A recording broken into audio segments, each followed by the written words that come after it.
Әлеуметтік желілердегі арандатушы уағыздар қандай? Бүгін осы тақырып төңірегінде әңгіме қозғаймыз, ал студиямыздың қонағы дінтанушы Нұрразы Арапбай. Сіздер Сайрам ақшам бағдарламасын тамашалап отырсыздар, армысыздар. Нұрразы, қайырлы күн, қош келдіңіз студиямызға. Қош көрдік. Қайырлы күн. Жалпы уағыз деген ұғымның өзін дінтану тұрғысынан сараптап берсеңіз, бұл уағыз деген жалпы не өзі? Жалпы енді уағыз, түсіндіру, айту деп енді қарапайым мағынамен жеткізетін болса, ол белгілі бір түсінікті, белгілі бір ұғымды, болмаса белгілі бір терминдерді жан-жақтылап түсіндіру, я болмаса теологиялық мәселелерде ол Құдайдың айтқан сөздерін және оның елшілерінің айтқан сөздерін жалпы енді жалпақ тілде тәпсірлеу мағынасында да осыны біз уағыз дейміз да. Оның методологиясы қандай болу керек, жалпы дұрыс уағыз қандай, сипаты қандай? Жалпы уағыз деген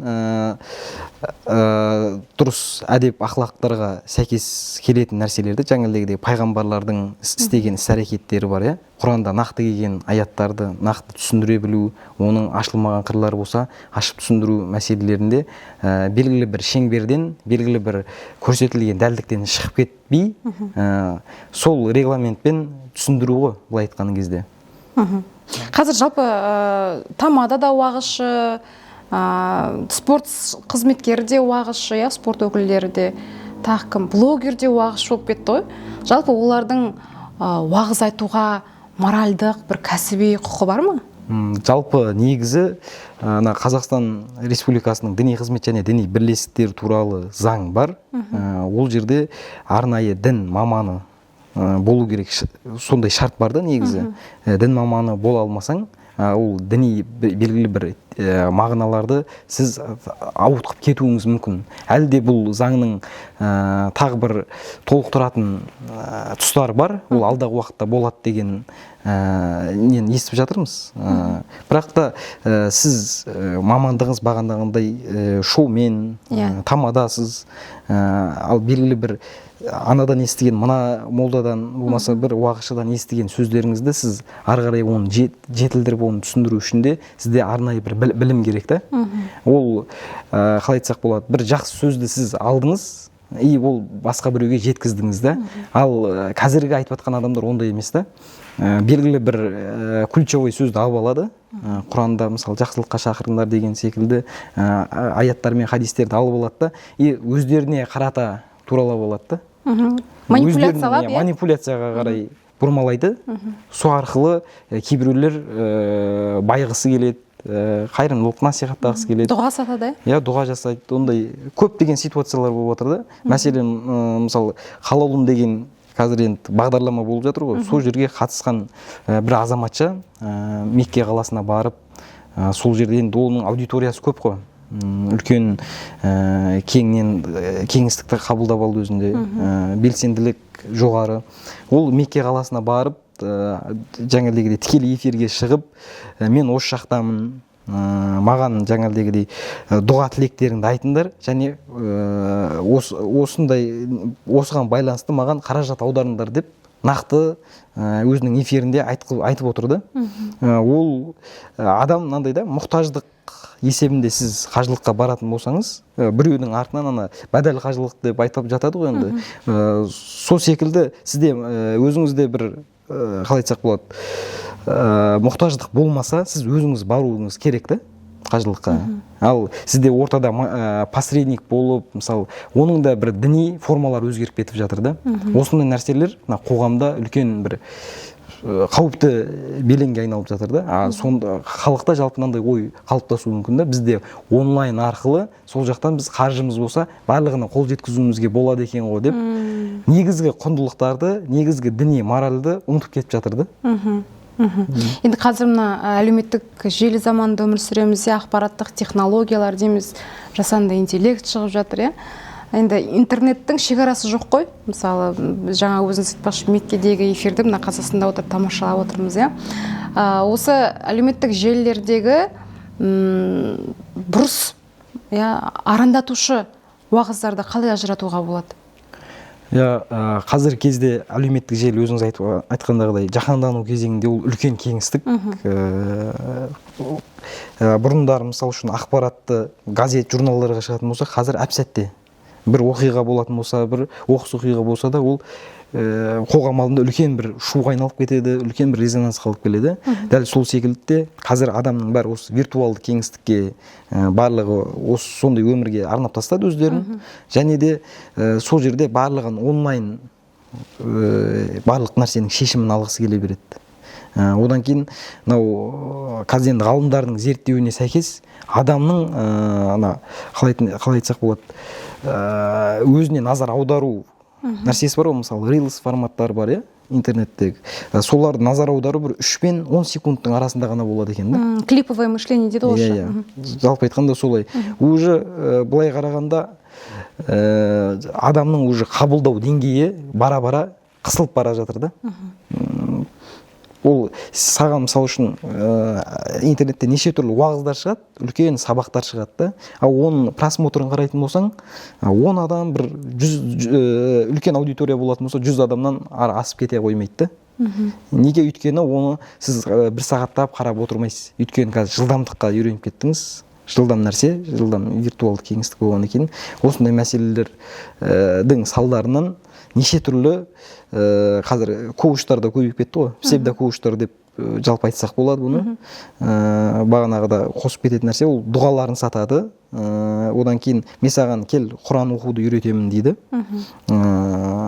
Жаңағыдегідей Құранға түсуді, одан кейін хадисті дұрыс тәпсірлеуді, дұрыс түсінуді үйретемін деп, сол арқылы да ақша тауып жатыр да.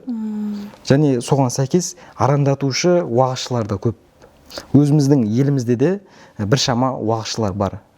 Олар енді нақты бір террористік, бір экстремистік әрекеттерге нақты бір мәлімдеме жасамауы мүмкін.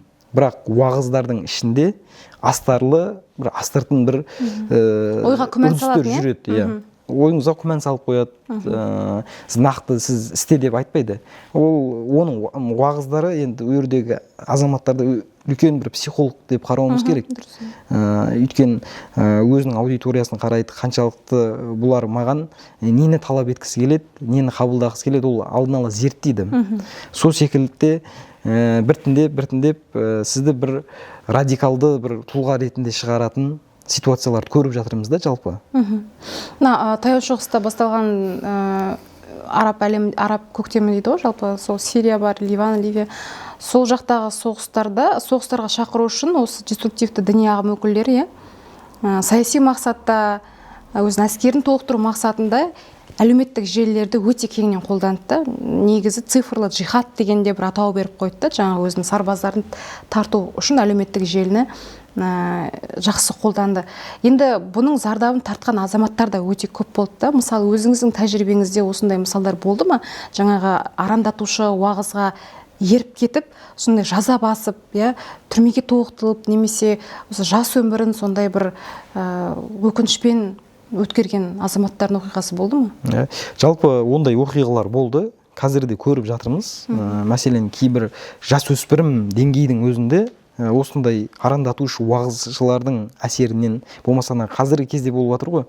Бұрын араб көктемінің әсері болатын болса, қазіргі кезде Палестинадағы қиын ситуациялары, Судандағы хусейттер мен жаңағыдай шииттердің арасындағы талас-тартыс мәселелері, сол жердегі саяси жағдайларды әлеуметтік желіге жариялап, сен бауырым мұнда неге отырсың, мына жақтағы мұсылмандар қиналып жатыр. Эмоциясына тию, бұл жерде? Эмоцияға тиісу, одан кейін қалай айтсақ болады, өзінің мұсылман ретінде жай жүргені, ол өзіне андай кінәлау сезімдері пайда болады да. Сол секілді бір жасөспірім азамат бізге келді осы жұмыс барысында. Ол жалпы қалай айтсақ болады, осындай енді көп енді жасөспірімдер атыс шабысқа құмар ғой. Ойынның да әсер ету факторлары болды. Яғни қазіргі кезде неше түрлі PUBG, Counter-Strike, Call of Duty деген сынды ойындардың ішінен өзінің енді командалық ойын болады, террористер, спецназдар болып бөлініп ойнайды. Атыс шабыс. Соның да бір әсер ету факторлар болған. Неге десек, ол жерде жақын достар табады. Сосын сол жерден андай қалай айтсақ болады, арнайы мысалы оқ-дәрілерді алу үшін бір арнайы Telegram сілтемелерге кіріп, сол жерде бір қызығушылығы пайда болған ана жігіттің. Сол сілтемеден өзіне қару-жарақты алған. Енді ақшаға сатып алады ол жерде. Шынайы қару-жарақ па? Жоқ, жаңағыдай ойында да, виртуалды ойынға сізде жаныңыздың көбеюі, болмаса қару-жарағыңыздың мықты болуы, сол ары қарай сатып алу арқылы болады. Сол жерде Telegram чаттарда кәдімгі шынайы қару-жарақтың да рекламалар нелер жүргенін, одан кейін осы қиын ситуациядағы елдердің видеороликтерін көру арқылы ол да сол жердегі достарымен бірге әлеуметтік желіде неше түрлі уағыздар таратқан. Достарына жіберген, репост жасап өзінің әлеуметтік желілеріне үнемі жариялап отырғанда, сол азаматпен, сол жасөспіріммен сөйлессек, ол мен дұрыс нәрсе насихат қылып жатырмын дейді да. Ол шынымен де ол жақта мұсылмандар қиналып жатыр. Біз хотя бы ол жаққа бара алмасақ та, біз осылай кішігірім қаржыландыру арқылы, қаржыландыру бар, одан кейін басқаларға да әсер етсе екен деген. Жасөспірім әлі оның санасы толық қалыптаспаған, бір діни түсінігі жоқ азамат қой енді. Сондай фанатистік ситуацияларға да алып барғанда, осы ойынның да, осы виртуал кеңістіктің зардаптары да. Осындай арандатушы уағызшылардың, арандатушы жаңағыдай белгілі бір экстремистік топтардың әрекетінен осындай қазір көп жасөспірімдер түрмеге де тоғытылып кетіп жатқан ситуациялар болған. Обал ғой, осындай жап-жас өмірінде. Әрине, ол өте қиын нәрсе да. Өйткені біз ақ-қараны ажырату қазіргі кезде, бағана айттық қой, діни құндылықтардың негізгі формалары көрінбегендіктен, ол үлкен бір қиыншылықтарға алып барады. Сіз белгілі бір нәрсені толық түсінбесеңіз, толық оның ақ-қарасына бармасаңыз, біз қарапайым нәрсені алып қарайық та, қазір әлеуметтік желіде бір қандай да бір оқиғалар болатын болса, оның пікірлерін қарасақ, оған әп-сәтте бір жағымсыз ретінде шығарып кетуі мүмкін да. Бірақ оқиға нақты білмейді, бірақ ол жердегі ситуация бір кәдімгідей шешімі шығып болған секілді көрсете береді да. Және оған пікір де білдіреді. Сол арқылы мысалы үшін ақ-қарасын білмеген адам бір адамды жаман ретінде шығарады, болмаса бір жаманды жақсы ретінде де көреді. Ол ажырату қиын болып қалды. Сонда да енді арандатушы уағыздардың белгілері қандай болады? Жалпы уағыз тыңдап отырған адам неге мән беру керек? Жалпы уағыздарды, жалпы белгілі бір діни әңгімелерді тыңдаған кезде, ол нақты әр азаматта болсын, әр азаматшада, жасөспірімде болсын, белгілі бір өзінде сыни ойлау қабілеті болу керек. Критический мышление дейді ғой. Жалпы бұл мен тыңдап жатқан ақпаратым, діни түсінігім, ол біздің өзіміздің өмірімізде, өмір сүріп жүрген қоғамымызда қаншалықты үйлеседі, қаншалықты байланысады ол жерде. Ол аспаннан алып келетін нәрсе емес, ол қоғамда өзінің өміріңде болып жатқан нәрсемен сәйкес келетін дүниелер болу керек. Сол нәрсені алғы шарт қылып қарастыру керек. Одан кейін мен отбасыма, жалпы менің өзіме бір сауап жинауыма бір қандай амалдар көріп тұрмын бұл жерден, бұл уағыздан бір не нәрсені іліп алам деген нәрселерге өте аса қатты мұқият қарау керек. Одан кейін ұлтымызға, елімізге бір қандай бір мен осы әрекеттер арқылы қандай пайда бере аламын деген секілді сұрақтар қоя білу керек. Бұл расымен де ол уағызшы нақты шындықты айтып тұр ма деген секілді оны тереңірек зерттеу керек. Қазір енді әлеуметтік желінің көп кеңістік қой, ол туралы жалпы ақпараттар шығарып береді. Көбісі бағанағындай біз таяз ойлау арқылы оның уағыздарын тыңдаймыз, оны толық зерттемегендіктен ол адамның мысалы сізге қауіп төндіретін адам екенін білмейсіз, бірақ ол сізге уағыздар өтіп жатыр да. Олар жаңағы басында жылы сөздермен, жұмсақ сөздермен бастайды ғой да, мысалы ата-ананың қадірі деген секілді, балаға жаңағы махаббат, мейірім деген секілді әдемі сондай уағыздардан бастайды ғой. Оның ішінде ақ-қарасын қалай ажыратамыз? Мысалы мынандай да, қалай айтсақ болады үшін, анау Шейх Самарқанди, анау өзіміздің осы территориямызға жақын, оңтүстікке жақын, осы өзбек тілді аудиторияға әсер ететін өзбекстандық бейресми уағызшылар бар да. Ол жерде де керемет жаңағыдегідей діни құндылықтарды сыртқы формасын солай көрсетеміз дейді. Бірақ ішінде уағыздың соңғы бөліктерінде сізді белгілі бір мемлекетке сілтеме беріп өтеді жалпы.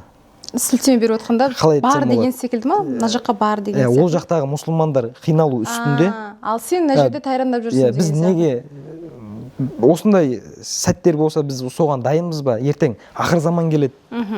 Есеп күні қиямет келеді.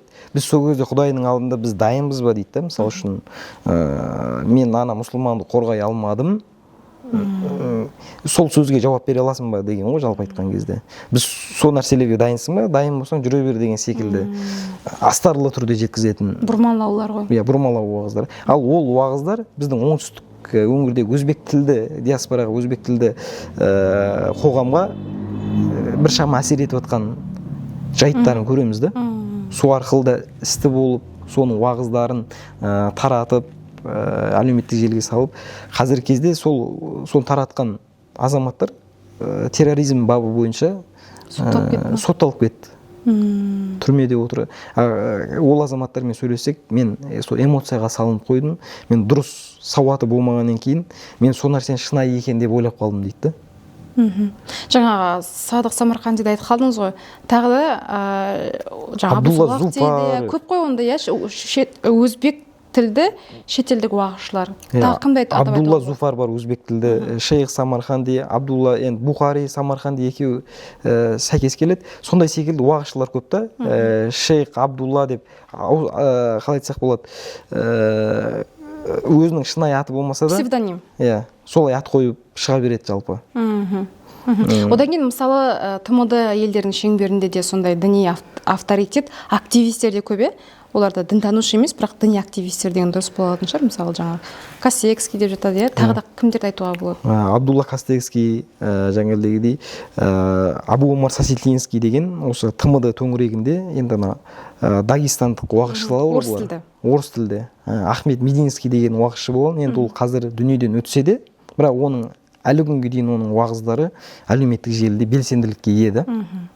Енді сол уағызшыға тоқталып кетсек, ол Мединский жаңағыдай Саудияда жаңағыдегідей оқуын толық аяқталмастан бұрын оқудан шығарылады. Енді білімінің, үлгерімінің төмендігінен ол Даиштың құрамына енеді мысалы үшін. Сол жаққа барып, мысалы Телеграм чаттарында үлкен мәлімдеме жасады да. Біз мұсылман бауырлар кәпірлерге қарсы болуымыз керек деген сынды уағыздарын айтып, әлеуметтік желіге таратты. Сол уағыздар әлі әлеуметтік желіде белсенділікке ие болып жатыр да. Сондай уағыздарды, сондай мәлімдемелерді тарату арқылы істі болып жатыр да мәселен. Бағанағы енді Абу Омар Сасильтинскийдің де ол енді қалай айтсақ болады, былай айтқанда айлакер уағызшылардың бірі ғой. Тіс қаққан деп айтып кетсек те болады оны. Жалпы оның уағыздары көбінде Африкадағы, шөлді аймақтағы мемлекеттерді көбінде фишка ретінде көрсетеді. Өзі сол жаққа барады, сол жақтағы мұсылмандарға біз медресе ашуымыз керек, олар өте қиын жағдайда өмір сүріп жатыр деген уағыздарын көрсетеді жалпы. Және де бұл жерде тұщы су да жоқ. Олар ішіп жатқан суы, малдың ішкен суы болмаса мүлде ішерге су таппай жатыр деген уағыздарын таратады, және астында өзінің жеке реквизит карталарын қояды. Осы азаматтарға көмек қылайық, сауапты, ол үлкен жақсы амал, сауапты іс жасайық, Құдайдың алдында арымыз таза болады деген секілді мәлімдемелерінде өзінің реквизит карталарын қолданады. Бірақ та ол уағызшы негізі экстремистік террористік ұйымның қолдаушысы, сол ұйымның бір мүшесі да, былай қарағанда. Соның уағыздарын тыңдап, біздің де орыс тілді аудиторияға қызығушылық білдірген азаматтар соған уағыздарының әсер етуінен реквизиттарына ақша аударып, істі болып жатыр да. Ол заңда көрсетілген. Терроризмді қаржыландыру. Терроризмді қаржыландыру бабы бойынша оған қылмыстық іс қозғалып отыр. Неге? Ол шетелдік реквизит карта. Ол сіз жаныңызды ашып соған аударуыңыз мүмкін, бірақ сіз білмейсіз ақша нақты қай жаққа кетіп отқанын. Осындай қалай айтсақ болады, астарлы уағыздарымен, сізді баурап алуымен, сондай бір қиын ситуацияларды көрсетуімен сізден пайда табуды көздеп кетеді. Бұл жерде тек қана жихадқа шақыру ғана емес, бұл жерде қаржылық та мүддесі тұр дейсіз ғой? Иә, қаржылық мүддесі де тұр. Сізге бір қалай айтсақ болады, бағанағы айтып өткендегідей бір қиын ситуацияларды көрсетеді, оны әспеттейді, әдемілейді, бірақ соңында сіз жапа шегіп қаласыз да. Бірақ ол ақша кәдімгі қару-жарақ алуға кетіп жатқан ақша ғой былай қарағанда. Біз енді діни бірлестіктер туралы заң бар ғой. Сол заң осы әлеуметтік желідегі, жалпы интернет кеңістігіндегі діни мәселелерді, діни ахуалды қаншалықты реттейтіні өзгеріп жатыр, жаңағы жасанды интеллект шығып кетіп жатыр. Заң болса 2011 жылы қабылданды деген секілді. Қазіргі кезде бағанада айтып өттік, заңнамаға әлі де өзгерістер, толықтырулар қажет. Ол күн тәртібінде тұр. Ол қандай толықтырулар мысалы? Мен өзім ой, мысалы үшін осы қайырымдылық мекемелерін, осы әлеуметтік желіде қайырымдылықты насихат ететін, ол дін адамы болсын, бір дін атынан уағыз сөйлеуші болсын, сөйлемеуші болсын, жалпы дінге қатысты нәрселер болсын, бір қайырымдылыққа бір арнайы бір регламент болған дұрыс. Арнайы тексерулер болу керек. Ол нақты қай жаққа жұмсалып жатыр, қай жаққа кетіп жатыр. Осының бәрін біз алдын алмасақ, бағанағы айтып өткен ситуациялар ол қайталана береді. Болмашы нәрсе үшін ол сотталып та кетеді. Ол азамат жақсылық сауапты істегісі келді, бірақ өкініп қалған ситуацияларға алып келе береді. Бұның ақыры, осы қайырымдылық нәрселерді біз алдыңғы қатарға қоюымыз керек. Өйткені ол қайырымдылық, былай айтқанда, онлайн болсын, офлайн режимде де ол белсенді жұмыс жасап жатыр. Дүкен сөрелерінен де қарасаңыз, кейбір бейресми атаулармен жәшіктер қойып қояды. Болса қоғамдық көліктерде, автобустарда көше-көшен арылып жүреді балалар мысалы. Осы ауырып жатқан азаматқа көмектессеңіздер 5-10 тиын болса да деп мысалы арылап жүреді да ішінен. Оған қаншама азаматтар салады. Ол нақты ол адамға кетіп жатыр ма, ол ешкімге белгісіз. Ашықтық болған дұрыс деп ойлаймын жалпы.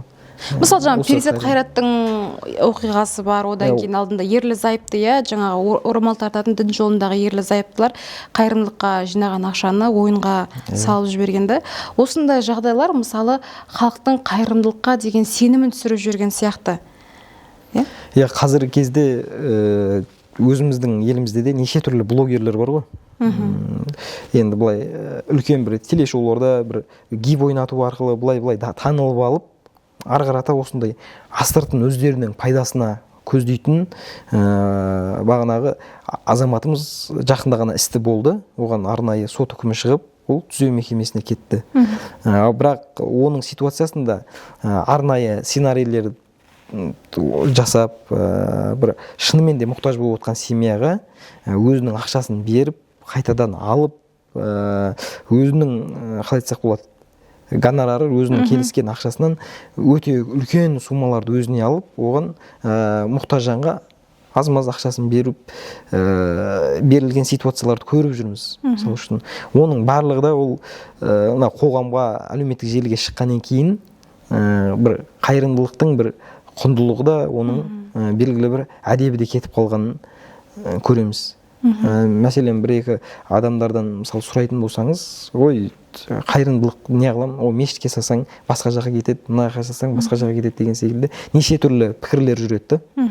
Осында ситуациялардың әсерінен кейін бағана Перизат Қайраттың да оқиғасынан біз үлкен сабақ алуымыз керек.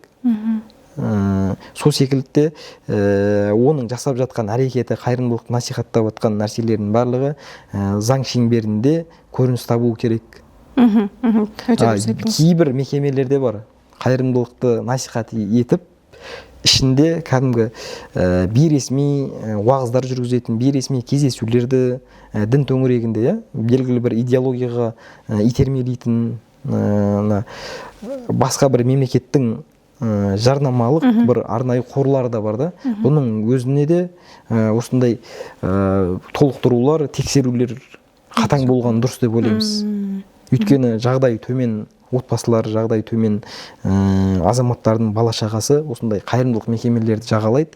Бірақ ол жерде ішкі ситуация ол мүлде басқа. Шын көмекке мұқтаждар мысалы алмай қалады да осындай ситуациядан кейін, бағана сөзімді аяқтайтын болсам, ол мысалы қайырымдылық мекемеге барды, сол жерде пансионаттар дейміз ғой енді, сондай сол жерде жатып оқыды, мысалы үшін ол жерде 1 жыл оқыды ма, 4 жыл оқыды ма, ол басында кірген баламен кейін 4 курстан кейін 4 жылдан кейін жағдай салыстыруға келмейді. Өйткені ол толыққанды сол идеологияның миына сіңірген, ол діни фундаменттің белгілі бір идеологияның сол мекемеде қалыптастырып қойды да. Сыртқы қоғамда өз оқшауланып, тек сол араласатын ортаға бейімделіп, жалпы қоғамнан шеттетіле береді. Бұл қоғам үшін де, мемлекет үшін де ол өте қауіпті құбылыстардың бірі негізі. Жаңа енді әлеуметтік желідегі арандатушы уағыздарға келсек, заң қабылданғаннан кейін жалпы біршама бір реттелгендей болды, иә? Ол қазір сіздердің өздеріңіздің жұмыстарыңызда сол тікелей мониторингпен байланысты барлық әлеуметтік желілерге мониторингтік жүйе орнатылған. Жаңа алдында осы әріптестеріңіз айтып отыр, Түркістан облысында жыл басынан бері 180 мың адамның сондай деструктивті діни парақшаларға жазылған анықталды дейді. Бірақ олар өз уағыздарын қандай жолмен таратады, егер жаңағы барлық жерде қысым, бақылау күшейген жағдайда? Бағана да айтып өттік қой. Ол нақты бір мынандай регламент бар. Бұл жерде арнайы аналитикалық интернет карта осы бағдарлама шеңберінде жұмыс жасайды, мониторингтерді де осылай арқылы бағалайды. Ол жерде бір нақты бір терроризмді, нақты бір экстремизмді нақты айтпайды. Ол уағызшыларда белгілі бір мемлекеттің, белгілі бір қоғамның заң жүйелерін, оның ситуацияларын бақылап отырады негізінде. Біз оларға қалай жол тауып кетсек болады деген секілді. Бағанағындай астыртын түрде ол қалай айтсақ болады, ол уағыз тарата ма, не істейді? Жоқ, уағыз біртіндеп тарамайды. Біртіндеп адамға қабылдауына бірден әсер етпеуі де мүмкін. Ол жалпы әлеуметтік желіде сіз де шығып айта бересіз, мен де шығып айта беремін. Ол уағызшылар солай, ол үлкен кеңістік қой. Мета деген мысалы үлкен фирма бар, үлкен компания мысалы үшін. Біз оған санкция бере алмаймыз. Олар бізге бермесе, біз оларға санкция бере алмаймыз ғой. Олай шектеу қоя алмаймыз негізі. Ол уағызшылар айтуын айта береді, жеткізуін жеткізе береді. Ол басқа елде отырып жеткізеді мысалы үшін. Бағандағы Сасетлинскийде ол Дагестанның уағызшысы, бірақ ол жерде халықаралық іздеуде жүрген азаматтар да мысалы үшін.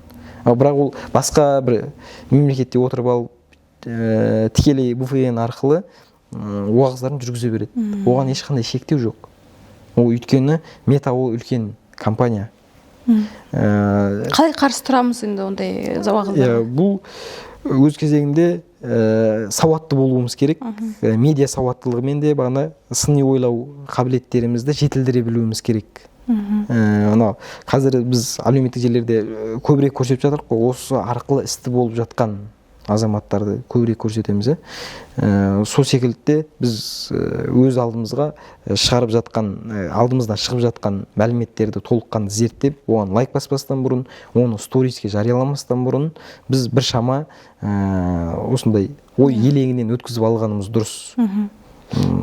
Сол арқылы біз дұрыс ақпараттар аламыз. Және біз егер сізге қатты қажеттілік туындайтын болса, Қазақстан мұсылмандар діни басқармасы бар, сол жердің имам ұстаздары бар. Арнайы сізге үйретуге, көмектесуге ол әрдайым есіктер ашық. Және де арнайы дін орталықтарының ресми парақшалары бар, ресми Қазақстанның жаңалдегі арнайы дін танушы, ислам танушы, теология бағыттарында бітірген осындай мамандармен сіз біліміңізді жетілдіре аласыз.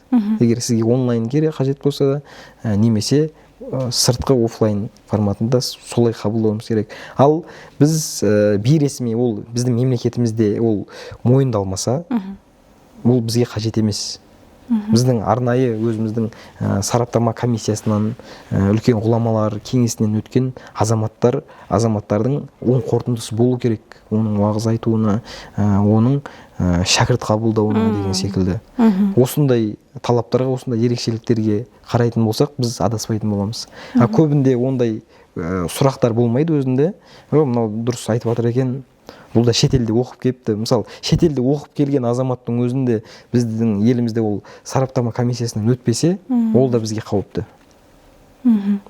Осыларға да мән беруіміз керек. Сондай сараптамадан өтпеген уағызшыларда әлеуметтік желіде біршама аудиторияға ие болып отыр. Және соның салдарынан, мысалы байқасаңыз, Рүстем Жүгінісов деген жалпы әнші бар ғой, қазір ол діндар ретінде көрсетеді. сол кісінің бағыты қандай өзі? Ол кісі енді бізде неосалафиттік бағыт дейміз ғой. Сол неосалафиттік бағыттың мүшесі болып жүр, және сол салафизм идеологиясын насихаттайтын уағызшының уағыздарын тыңдау арқылы ол қоғамда өзінің пікірін білдіріп жатыр. Және оған дін атынан пікір білдірген үшін әкімшілік құқық бұзушылық хаттамалар толтырылып жатыр. Бізде осындай бір санкциялар көп болу керек сияқты, қалай ойлайсыз? Иә, ол өз алдында біршама жүріп жатыр. Жалпы әлеуметтік желіде кім осындай біздің еліміздегі азаматтар уағыз жеткізетін болса, белгілі бір комиссиядан өтпеген адам уағыз жүргізетін болса, оған арнайы құқық бұзушылық туралы кодекске сәйкес хаттамалар толтырады. Одан бөлек ары қарай жалғастырса, қылмыстық іске ұлғаюы мүмкін. Мысалы үшін Дарын Мувартында қазіргі кезде ол әлеуметтік желіде белсенділікке ие болды, бірақ оған әкімшілік хаттамалар толтырып жатыр жалпы. Жалпы осы жерде бір ғой, азаматтар діни сауаттан бөлек құқықтық жағынан да сауатты болу керек сияқты. Себебі мына діни активистердің уағыз таратуы, жаңа әнші дейміз, қазір Тамадада уағызды, блогерде уағызды, олардың бәрін бір діни активист деп алсақ, солардың уағызын тыңдау және тарату бір құқықтық жауапкершілікке алып келсе, иә, сосын оны құқықтық жауапкершілікті қатаңдатса, сол кезде бір азаматтарда жауапкершілік болатын сияқты. Қалай ойлайсыз? Иә, бұл өте орынды өзекті мәселелердің бірі ғой. Ол өз алдында жұмыс жасап жатыр, бірақ оны ары қарата жетілдіріп, енді жарнамалық нұсқалары көбірек шығу керек деп ойлаймын. Жарнамалық дегенде қандай мағынада? Мәселен, осы азамат мынаның уағызын таратқаны үшін ол құқықтық іс-әрекетіне қылмыстық кодекске дейін ұлғайтты, және ол осы арқылы істі болып кетті деген секілді осыны қарапайым аудиторияға көбірек жеткізе білу керекпіз деп ойлаймын. Өйткені бізде, қалай айтсақ болады, оның барлығы белгілі бір андай ресмиленген мәліметтерде ғана шығады, бірақ жалпы мынау қоғам пайдаланатын пабликтерге сол жақтар үнемі көп жариялап отырған дұрыс деп ойлаймын. Сонда ол жастар біледі. Жаңағы әлеуметтік желіде арандатушы уағыз таратудың жазасы қандай? Жалпы енді қалай айтсақ болады, 490 баптың 2-3 тармақтарында, енді қателеспесем, белгілі бір сондай арандатушы уағызшылардың, жаңағыдай болмаса, арандатушы мысалы пікірді алып қарайтын болсақ, қылмыстық кодексте көрсетілген, заңнамада көрсетілген 174 бап бар жалпы, ұлттық, ұлтараздық, дінараздық, алауыздықты қоздыру бабы, ол жерде қылмыстық іске дейін жалғасын табатын бап. Ол жерде мысалы белгілі бір қоғамның белгілі бір ұстанып жатқан дініне, дәстүрлі дін деп алып қарайық, сондай нәрселеріне дін арқылы сіз дұрыс емес деп баға беріп, оларға тіл тигізетін болсаңыз, ол ары қарата заң шеңберінде сіз жауапкершілікке тартады. Және 256 бапта бар, ол нақты бағанағы айтып өткендей, бағана қаржыландыру бар, терроризмді, экстремизмді қаржыландыру бар, және террористік, экстремистік әрекеттерге сіз пікір білдіру де арқылы, және сол арқылы өзіңізде белсенді танытқаныңызбен ары қарай қылмыстық істер қозғалады негіз. Енді қылмыстың жазаның ауырлығы ол контенттің қаншалықты, не дейміз оны, зияндығына, зардабына байланысты сияқты, мысалы, жазаның ауырлығы неге байланысты? Өте орынды. Мәселен, сізде қалай айтсақ болады, жалған кернеулі ақпарат дейді ғой енді. Фейк ақпарат. Мысалы үшін, осына Шымкентте, Түркістан қаласында осындай мектептің алдында жарылыс болайын деп жатыр деген ақпарат тараттыңыз мысалы үшін. Болмаса осы жерлерге бомба қойып кетті. Болмаса алдын ала ертең біз осы жерлерде жиналамыз, және біз мемлекетке өзіміздің ойымызды ашық жеткізіп, оны басып алуға әрекет жасаймыз деген ашық мәлімдемелер болатын болса, ол қылмыстың ауыр құрамы. 256 терроризм бойынша осындай нелер, ситуациялар жүруі мүмкін. Ол болады негізі. Ал кейбір бағандағы қалай айтсақ болады, біздің елімізде тыйым салынған уағызшыларды әлеуметтік желіде тараттыңыз. Біздің елімізде тыйым салынған, бірақ оны тараттыңыз, достарыңызға жібердіңіз, мысалы стористерге қойдыңыз, біреудің жұма мүбәрак болсын, болмаса бір аудармалар болады ғой, араб тіліндегі бір түсіндірмелерді қазақ тілінде аудармалармен қояды. Ал оның астында болмаса үстінде бір жарнамалық нәрселер де болуы мүмкін да. Деструктивті діни ағымдар қатысты, Джихадты біз қолдауымыз керек. Мұсылмандар осындай такфиризм деген секілді бір сөздер болуы мүмкін да.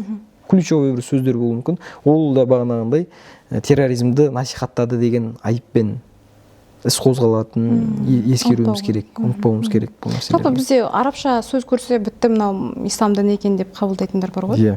Сізде толық сауаты болмайды, мысалы үшін жұма мүбәрак болсын да, мысалы қарапайым нәрсе, ол өзінің сторисіне салады. Ол жерде сторисіне салғаннан кейін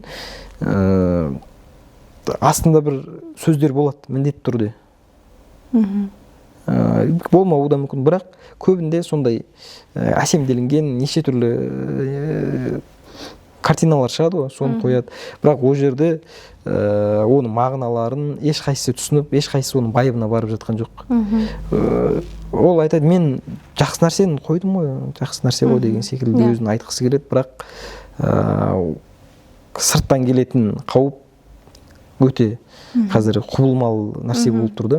Өйткені біреудің дұрыс пиғылын біреу арам мақсатта пайдалануы мүмкін ғой. Иә, сіздің ақ пейіліңізді олар өздеріне қалай айтсақ болады, ахватына, өздерінің дүниелеріне жақсы сәтті пайдаланып жатыр да.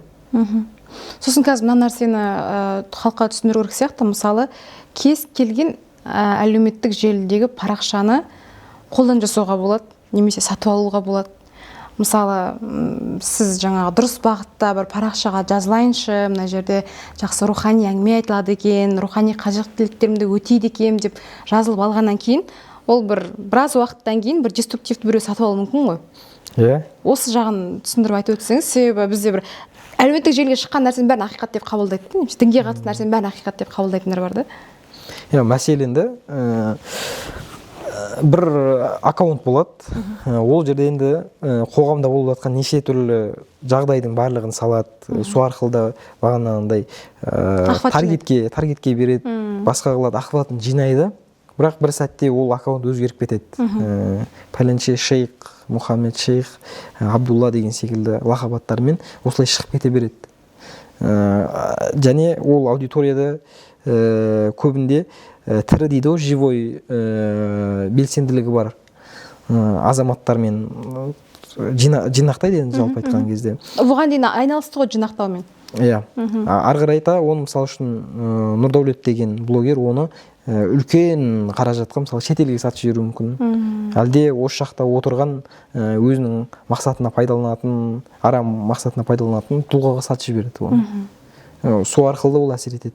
Одан бөлек мысалы үшін жасанды интеллект бар ғой қазіргі кезде. Жасанды интеллекттің шеңбері ол былай айтқанның кезде адамның қабылдауына шексіз бір өзгерістерге алып келіп жатыр да. Мысалы үшін осы қазақ қоғамында уағыз айтып жүрген азаматтардың болмаса қазақ бейнесіндегі карикатураны алып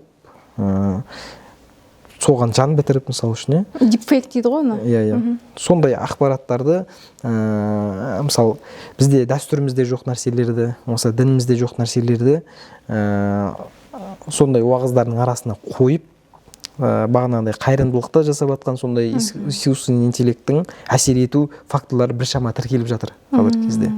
Жасанды интеллект дегенде менде мына қызық сұрақ туындап тұр.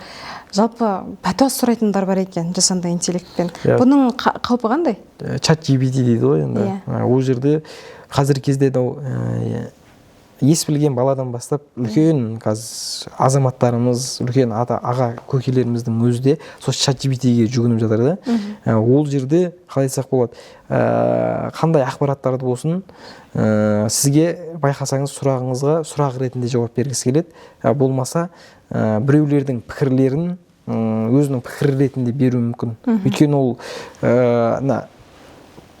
интернетке түскен ақпараттарды жинақтайды ғой енді былай қарағанда. оның үлкен қаупі бар. Одан кейін сіздің ойлану дағдыларыңыздың бәрін ысырып тастайды.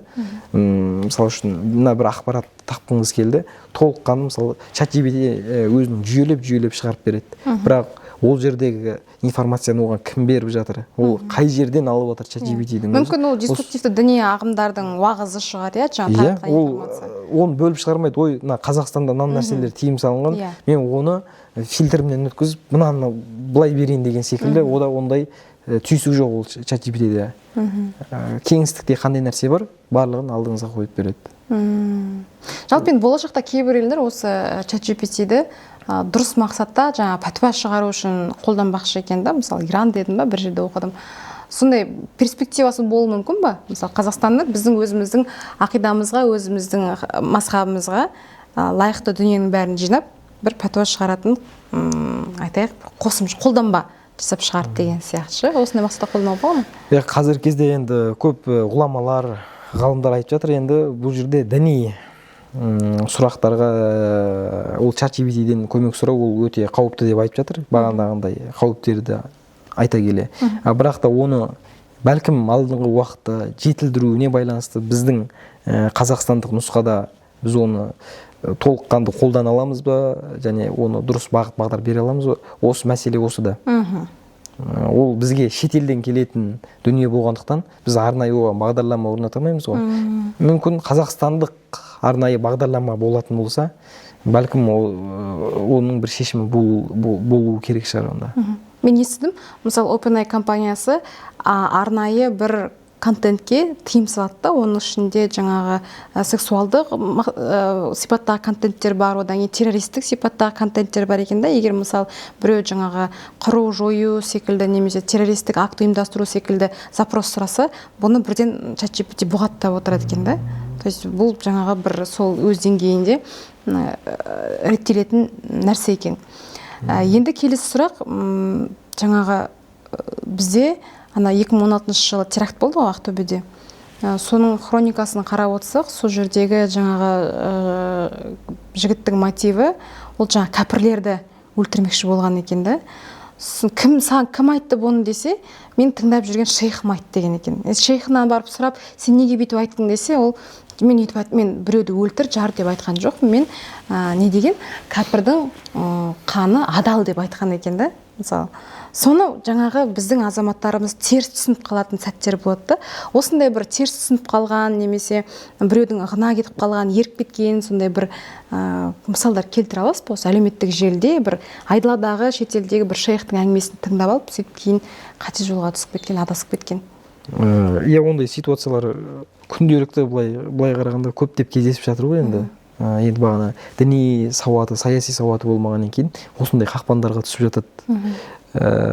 Енді қалай айтсақ болады, кейбір деструктивті бағыттағы болса, неосалафиттік бағыттағы азаматтар Алла үшін жақсы көру, Алла үшін жек көру деген принциптерді өздерінің бағыттарына манипуляциялау арқылы басқалардың ойларын, басқалардың айтқан пікірлерін жоққа санап, және сол қоғамдағы мүлде намаз оқымайтын, мұсылман болса да намаз оқымайтын, бірақ түбегейлі кәпірге шығарып тастайтын азаматтар бар да.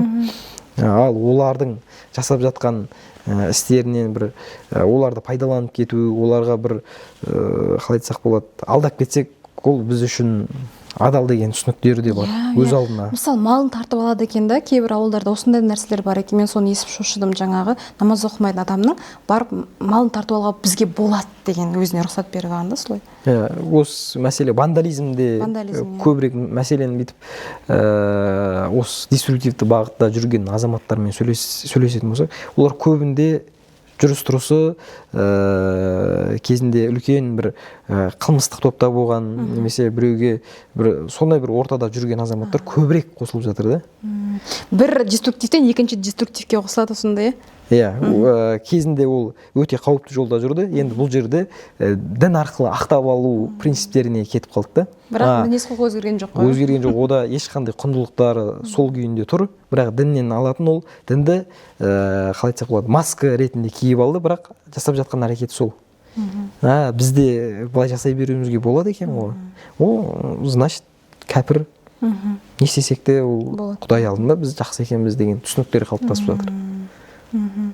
Бұның жалпы біздің қоғамның тұрақтылығына, тұтастығына, еліміздің қандай қауіп қатері болуы мүмкін осындай деструктивті ағымдағы, деструктивті ойдағы азаматтардың? Жалпы енді қандай да бір мемлекетті алып қарайтын болсаң, енді дамыған мемлекеттерді алып қарасаң, оларда бір еркін ойлы және де мемлекет үшін, ел үшін, жалпы қоғам үшін біз не бере аламыз деген принциппен өмір сүреді. Және осы идеологиялық бағыт үлкен қатты дамыған оларда. Сол арқылы да олар өз кезегінде дамып жатыр да. Бізге де осындай формаларды біз күшейтуіміз керек. Өйткені бағана сырттан келген идеология, сырттан сізге белгілі бір ұйымдарды тектен-тек оны ешкім қаржыландырмайды. Өздеріне бір пайдалы дүние алмаса, оны ешкім оны бір жақсы көріп, оны сауапты амал екен деп ешкім жасамайды. Мысалы үшін бағанағыда сіз сөзіңізде айтып кеттіңіз, араб көктемінің өзінде бір арнайы бір құрылған жүйе болды. Өз кезегінде адамдарды пайдаланды, өзінің мақсат мүддесіне жетті. Сәйкесінше ол сол бұрынғы жүйені ары қарай жалғастырды. Негізі араб көктемін айтады да, жаңағы мұсылмандардың бәрін бір жерге жинап, сол жерде жойып жіберу деп. Себебі мысалы Сирияға барып келген адамдардың сұхбатын тыңдасаң да айтады да, біз не үшін соғыс жүргенімізді білмейміз дейді. Әйтеуір мұсылманды өлтіріп жатыр дейді да. Сонда барлық жаңағы мұсылмандар қырылып кетті. Көп барлық емес қой, көптеген мұсылман қырылып кетті. Иә, бұндай оқиғалар да көп қой енді. Жалпы түсінігіміз біз елге не көрсете аламыз.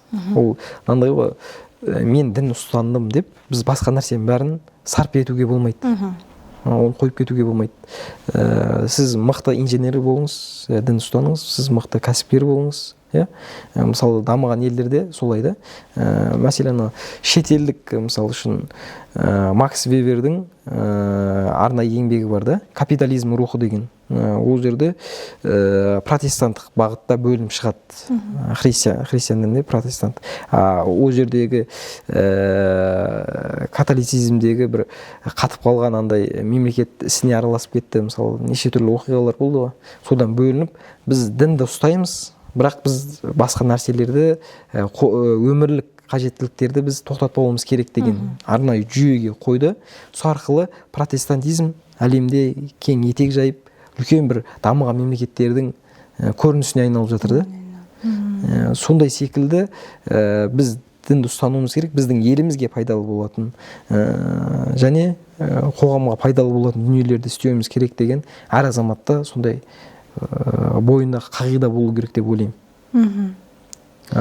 Енді ұлы сөздер бар ғой, дін ұстай алсаң қасиетің, ұстай алмасаң қасіретің демекші. Болмашы нәрселердің қарапайым нәрсе былай қарағанда сол арқылы да істі болып жатқан жағдайларды көреміз да. Былай қарасаң ол қарапайым дүние. Жас адамның сол үшін де істі болып жатыр. Ол бұндай нәрселермен кейбір діни терминдерді талқылаумен де біз алға қарай жылжымаймыз, алға қарай дами алмаймыз. Өйткені бір дін өкілі, дін қызметкері бір әлеуметтік желіге уағыздар айтса, оны сынай кету, оны бір сөз ете кету, мысалы тоқал мәселесінде де үлкен проблемалар, үлкен дау-дамай шулар жүріп жатыр ғой. Бұның барлығы да бір қоғамның дамуына тежеуші факторлар да.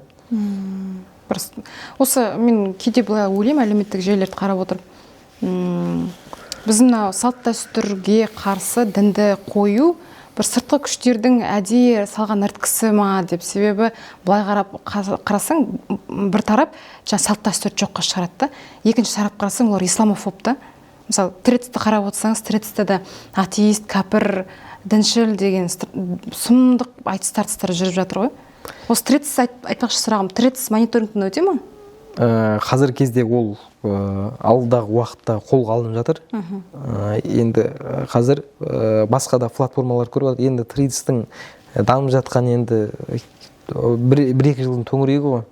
Бірақ өзіңіз айтпақшыдай сыртқы күштердің әсері өте жоғары да.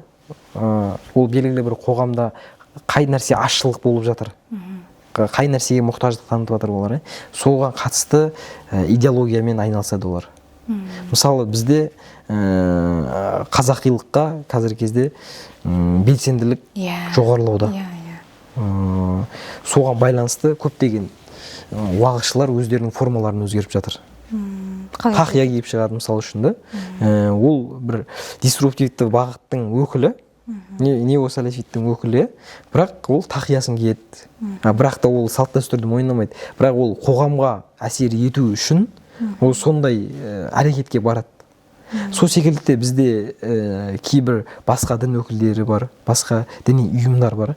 Оларды қазақилыққа бет бұрған жағдайларын көреміз. Белгілі бір тұлғаны қазақи ретінде көрсетуі дін адамын, қалай айтсақ болады, қасиетті мәтіндерде, қасиетті оқиғаларды осылай қазақилықпен байланыстыру да бұл біздің ұлттық бірегейлігімізге, діни бірегейлігімізге үлкен әсер етіп жатыр.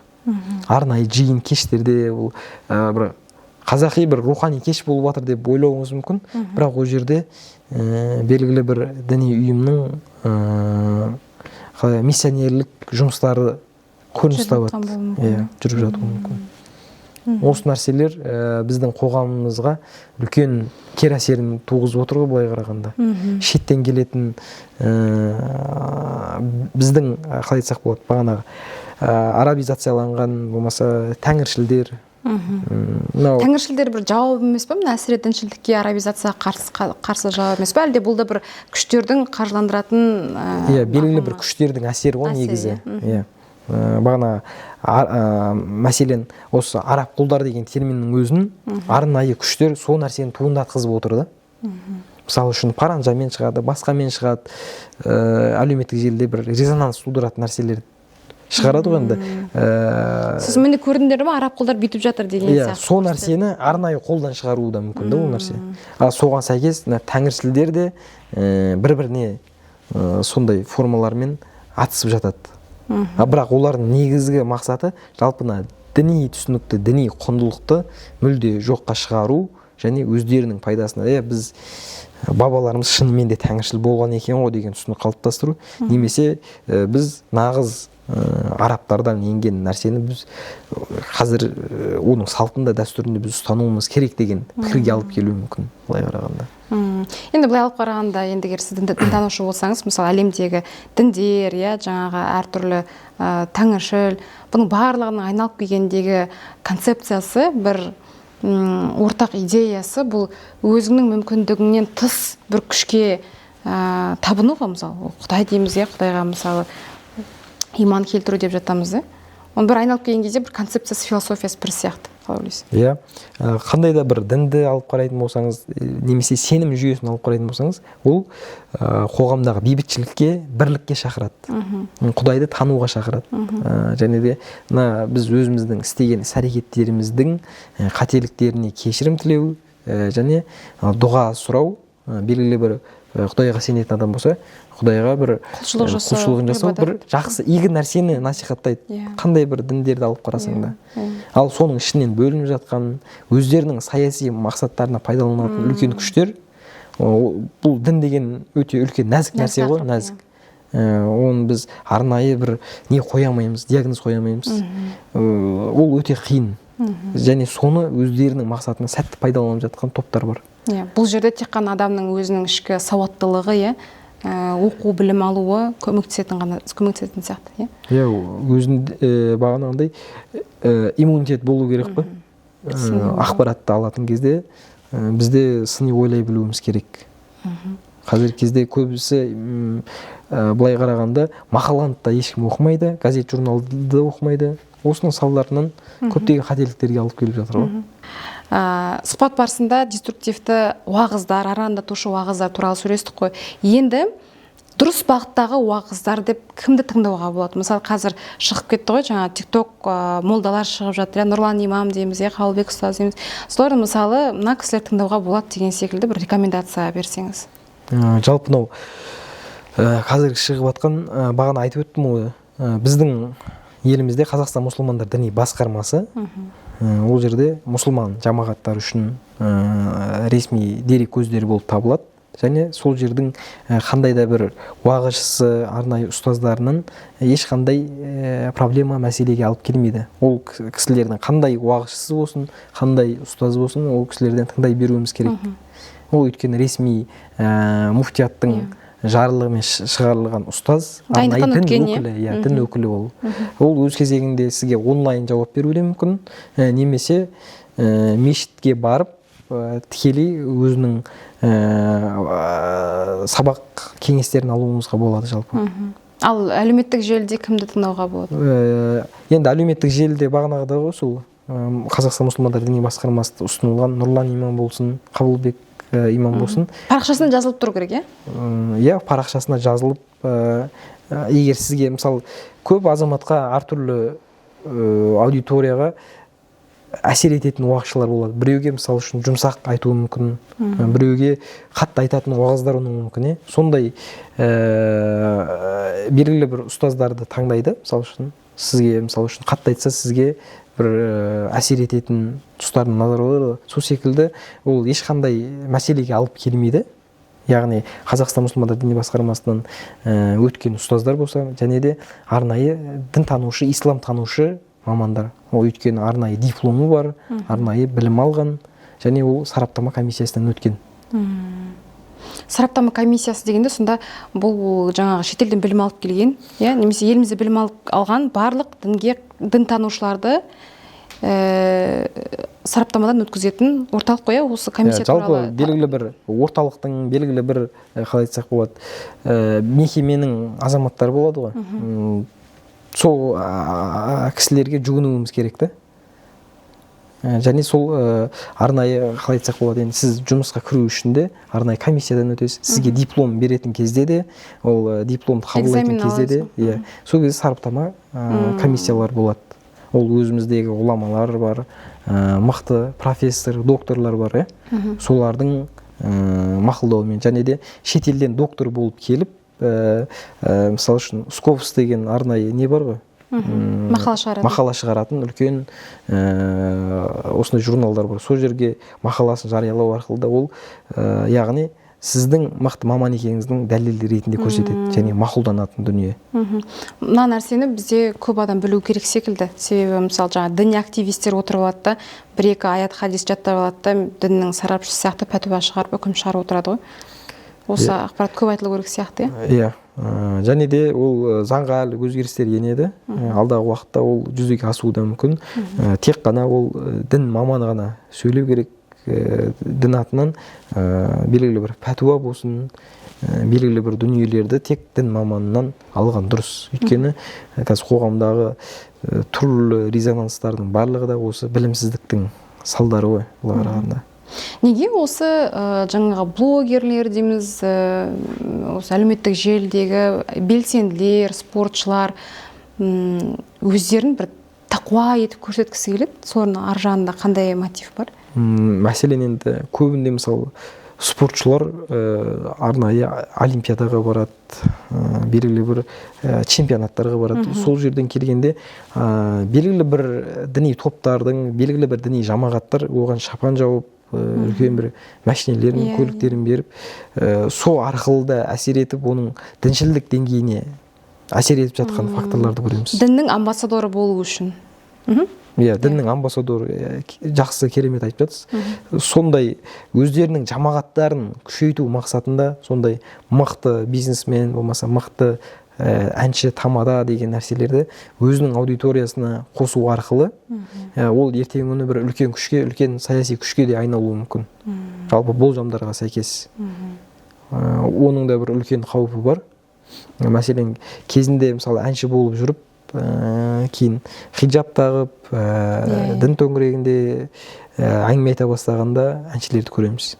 Және кейбіреулер қайтадан ол жолдан кетіп, ол жерде дұрыс құндылықты ала алмаған екен, қайтадан оны сарп етіп қойып отқан Олардың азаматшаларды олар көреміз. шынымен солай бір рухани мәселесін шешу үшін барды ма, әлде инфоповод үшін барды ма? Мысалы, жаңағы әншілеріміз хиджаб киген кезде елдің бәрі дүр сілкінді ғой, пәленбай хиджаб киіп.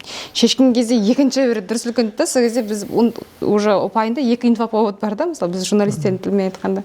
Ол шынымен де ол діни құндылықты іздеу мақсатында барды деп ойлаймын. Сенуге болады, иә? Сенуге солай барды деп ойлады ол өз азаматша. Өзі ойлады. Өзі ойлады, ал бірақ та ол жердегі ситуацияларды көрді, ол жерде араласатын достары нелер көрді, оның да өз бір әсер ету болды деп қараймыз. Өйткені ол дін ешқашанда адамды жалықтырмайтын, белгілі бір, ол тек қана сізге рухани нәрселерді бермесе, сізден бір жаман нәрселерді сізге насихат етпейді ғой жалпы дін. Бірақ біз мысалы деструктивті діни ағым өкілдері өте агрессивті, иә? Бір мырқымбайлардың кесірінен ислам дініне күйе жағылып жатқан сәттер бар, иә? Одан кейін жаңа алдында өзіңіз де көрген шығарсыз, жаңағы мешітте бір қызға бір түндік неке ұсынған мырқымбайдың видеосы, ол да қоғамда өте қатты резонанс болды.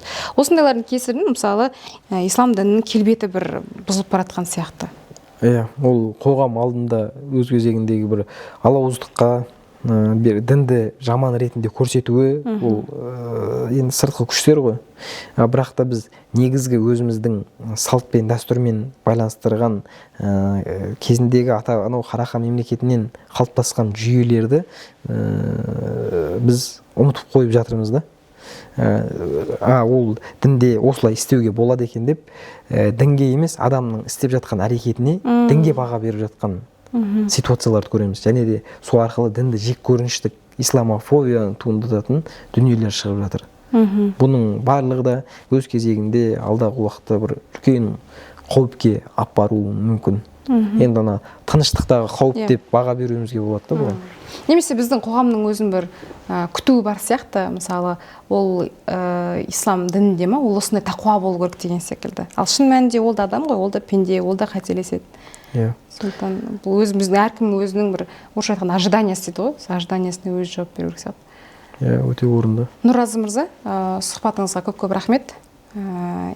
Енді әлеуметтік желідегі дін мәселесі өте көп айтылу керек тақырып деп ойлаймын, себебі қазір біздің өмір, біздің барлығы әлеуметтік желімен тығыз байланысты, иә, бәрі сол жақта өтіп жатыр.